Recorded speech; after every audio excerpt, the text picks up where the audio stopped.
I'm the director of the Cyber Education Research Center here at Murray State University, and welcome back to 10 at 10, episode 124. 10 at 10 is brought to you through a partnership between Murray State University, Grow West, the Technology Council of West Kentucky, KY Innovation, and our local partner, Sprocket Innovation in Paducah, and the Kentucky Innovation Station in Madisonville. Over the last few weeks, we've started talking about some of those steps, some of those basic steps that you can take to better protect yourself and your organization in cyberspace.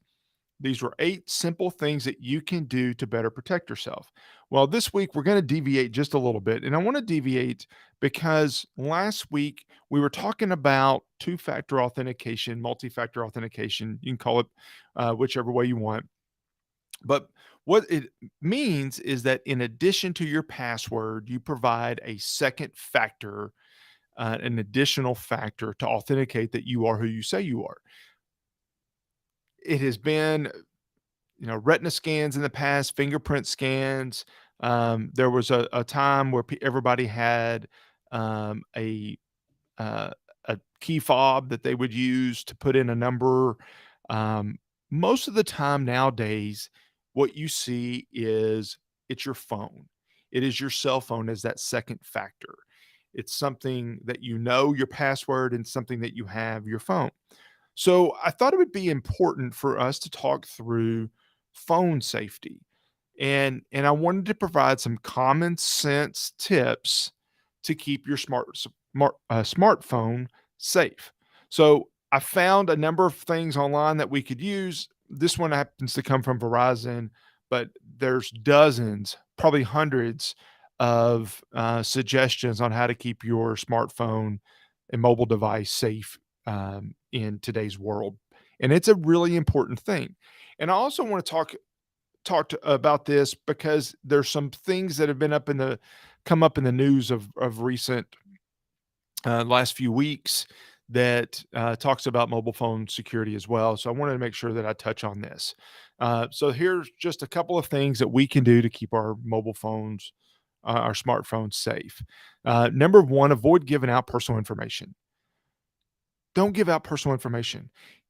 If I call you and try to trick you, don't give it out. If I text you and try to trick you, don't give you out.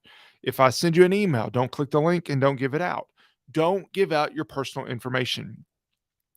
If you have a PayPal account and PayPal sends you a text message that says, update your PayPal account, don't click on the link in the text.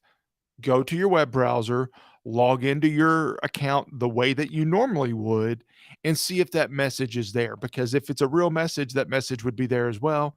And if you want to be safe, you can change your password, but log into PayPal the way that you always do it. Don't rely on a text message. Don't rely on a text message from the IRS. I don't know IRS to be sending out text messages asking you for your tax information. Don't give out that personal information. Don't give it out because it's our private information. And once it's out there, it's out there. But two, so much of our uh, online information, our identity, our financial information is tied to that personal information. So if I can get some personal information out of you, then it could perhaps be used to steal your additional information. Use a PIN, a password, or a pattern to lock your phone. Longer the better. If you can only use a 4-digit PIN, fine, use a 4-digit PIN. If you can use a 6-digit PIN, use a 6-digit PIN. If you can use something longer, use something longer. Unlocking your phone is really your primary line of defense for your mobile device. If you lose your phone and somebody can figure out your PIN because your PIN is 1234, then all that information that's on your phone is now susceptible to be stolen and used by bad guys. You want to make sure that you use a PIN, a password, a pattern, something that is hard to guess. Hopefully, it doesn't relate back to number one to your personal information, and something that you can use to secure your phone. There was something on the news last week before, talking about people stealing phones before your lock screen goes back on. And yes, that's a threat. It's not a massive threat. I'm not going to lose sleep over that potential, But certainly you want to make sure that you don't, if you leave your phone somewhere, you lose your phone, somebody steals your phone, that there's a pin or a password that they can't get into. Download apps only from trusted stores. Um, yes, absolutely. Y If you have an iPhone, then you're probably gonna use the Apple App Store. If you have an Android, you can use the main store, but there's also more ability to use others.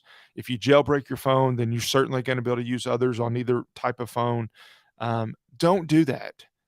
First of all, you wanna make sure that you're downloading apps from a trusted store, but you also wanna make sure you're downloading apps from a trusted source. And what I mean by that, let me give an example.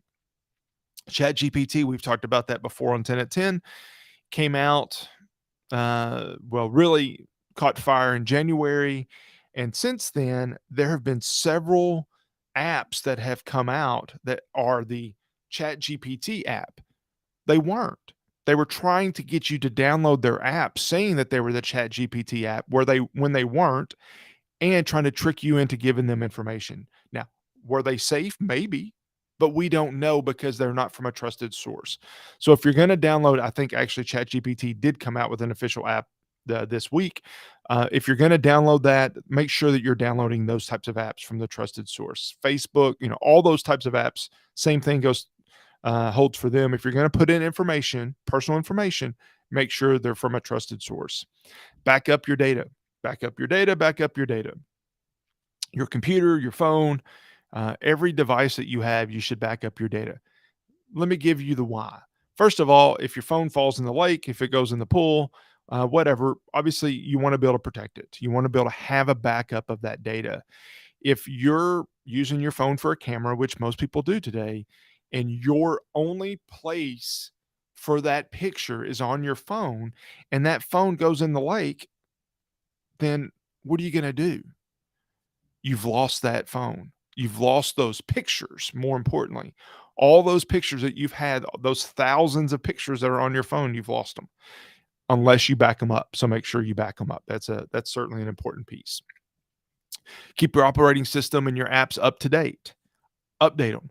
Most operating systems, especially, but apps as well, will push out an update when they have a security issue identified. Now, they're going to update because there's flaws, there's bugs, there's different things, but they may collect those until there's a need to push out an update.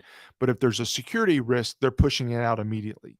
So make sure that your operating system and your apps are up to date.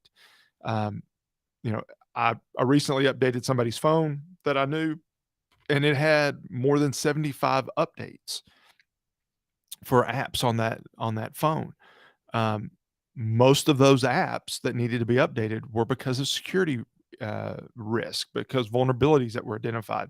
So that means that was 75 ways that people could have broken into their phone that they weren't protecting for. Number six, when you make a payment on a website, make sure you then log out.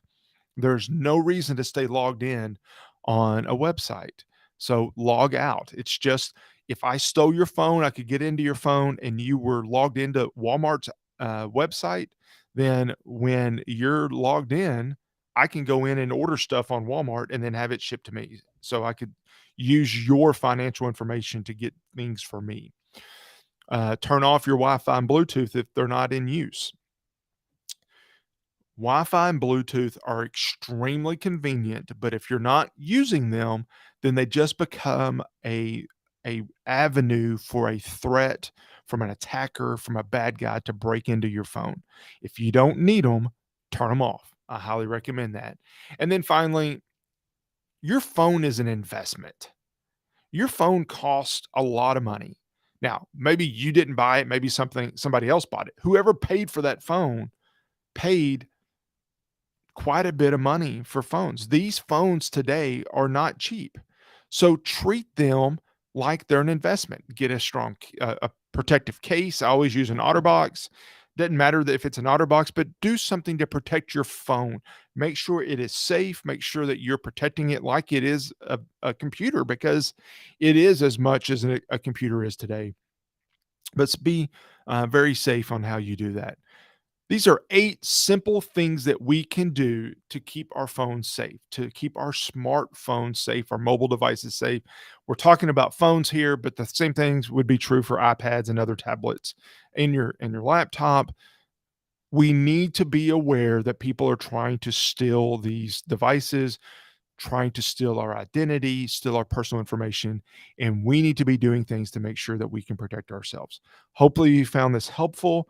I would recommend that you consider these tips. If you have questions, let me know, and I'll see you back here next week on 10 at 10. Thank you. Bye.